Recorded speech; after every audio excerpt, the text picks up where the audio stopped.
ரெண்டு பக்கமும் சம்பந்திகள் உட்கார்ந்து இருக்காங்க.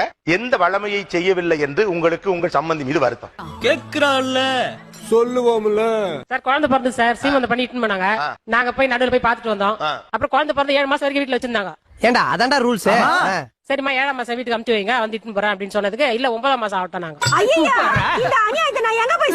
அப்புறம் 1 வயசு பர்த்டே அங்கேயே கொண்டாடிட்டோம். 1 வயசு 5 மாசம் ஆயிடுச்சு. என்னம்மா குழந்தைய அனுப்புறீங்களா எங்களுக்கு இல்ல நீங்களே வச்சுக்கிறீங்களா அப்படின்னு கேட்டதுக்கு டோன்ட் ஸ்பீக் லூஸ் டாக். இல்லம்மா 1.5 மாசம் ஆகட்டும் 6 மாசம் 6 மாசம் ஆகட்டும் அனுப்பி வைக்கிறோம் நாங்க.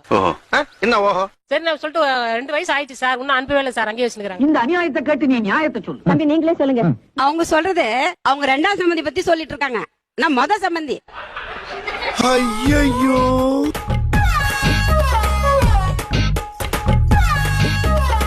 எவ்வளவு பெரிய கேவலம் தெரியுமா இது.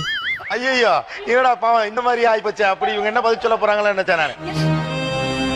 சரிங்க நல்லா அடிவயிறு குலுங்க குலுங்க வலிக்க வலிக்க சரிங்க. ஃபுல்லா ஏன் மேலே போட்டா எப்படி இது? முதல் சம்பந்தி எவ்வளவுதான் தாங்குவாங்க? ஏன் சார் ஏன் என்ன கண்டாவே உங்களுக்கு